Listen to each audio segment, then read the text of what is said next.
it's Adriana. Thank you for tuning into this video today. We might have sent you this direct link so that you can figure out if you want airbrush or traditional makeup for your big day. I will be discussing how each one is applied and what the big difference is.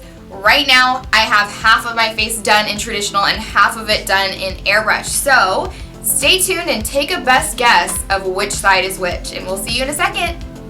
I'm going to start out by doing this half of my face in airbrush, and then I'm going to do this other half in traditional once I'm done. I'm starting with airbrush first because the airbrush is kind of going to go everywhere, which is kind of the part and good part about having airbrush is that it's not specifically just slabbing on your face like a traditional makeup would. So I'm going to start with that and make that perfect line between my face using the traditional makeup. So for airbrush, I'm going to use my Temptu machine. Airbrush can be used in so many different formulas. So you can use Temptu, which is a silicone-based foundation. You can use Dinair, which is a water-based foundation. There's just so many different options that you have. MAC also makes an airbrush foundation as well that you can put into your machine. Mine is actually a handheld compressor, so it goes and it recharges, and then I can just turn this on and it'll work like this. Now, some other airbrushes do have physical cords that an artist would need to be hooked up to an outlet in order to provide you services if they are on site for that day.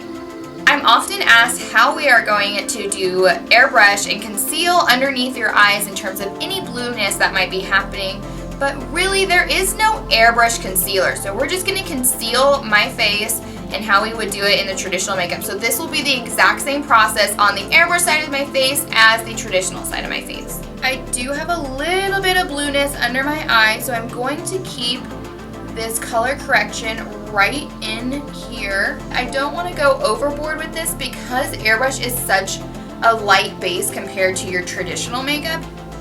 Now I'm going to keep the concealer right underneath this eye socket because this area will be covered by airbrush, and I'm going to try to keep the two fluids from hitting each other. That eye is concealed, so I'm going to go ahead and move on to the airbrush. I'm going to use my Temptu foundation in the shade 4, which is called Sand, and I'm going to insert it into the top of my airbrush pod. So here the airbrush has started, and it just feels basically like a mist. That's what it's going to feel like. It's if you were at an amusement park and it's a really hot day and the misters come on and you're just soaking it up. That's basically what it feels like. So this will be a little bit different of me applying it onto my own skin because I know where it's hitting and it's not as scary. So typically when I apply this on clients, I will have them close their eyes so that they can stay relaxed while I put this on. I am applying it in circular motions because with airbrush, because it's kind of spraying straight at us, I can't just slab it on in different streaks. So we're just kind of doing a nice fluid motion throughout the skin.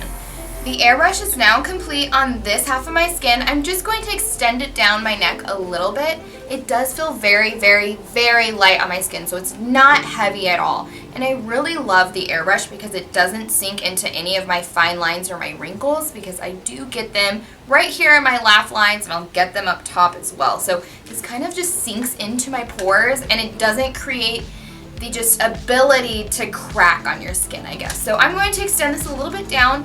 One of the trade-offs you do have with airbrush though is that it's not as full coverage. So you can see down here I have a little bit of lines from me spray tanning, and it's not going to be able to cover that up perfectly, but we're going to try.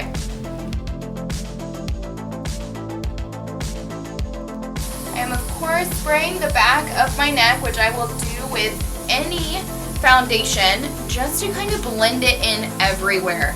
My biggest pet peeve is seeing lines. I hate to see where your foundation stops and it starts, so we just want to extend it down. So one of the cool parts about using silicone airbrush foundation is that it is pretty sweat proof, which is perfect if you're getting married or you're having to do something where you're supposed to last all day long, especially out in the heat. This is a great formula for that, as opposed to your traditional makeup, which sometimes can crack or you're gonna sweat and it'll wipe all over the place in the heat. So I really recommend silicone airbrush if that's something that you're interested in So like I mentioned before, this is a lighter base on your skin, which also means that it's not as full coverage. I definitely don't recommend Airbrush if you have any rosacea or there's a lot of acne to cover or anything like that, because we're going to see that really soon on the traditional side where we can just cover up all those mistakes. So now that this half of my face is completed with the silicone airbrush, I am going to go ahead and put the blush on with the airbrush as well. This is not necessary to do. You can use regular blush over it, but just to show you kind of what it looks like and the differences between both sides, I'm going to go ahead and do it today. So now that my blush is done, I'm actually going to go in and put a little bit of highlight and create that bridal glow right here on top.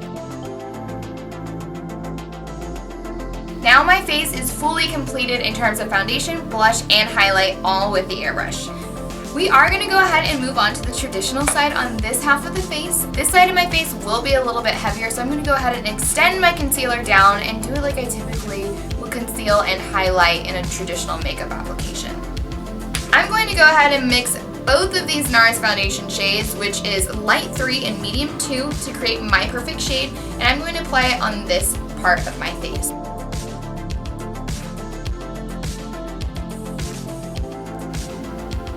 Instantly, you can tell that this side of my face looks heavier than the airbrush, and it looks a lot more just kind of flawless.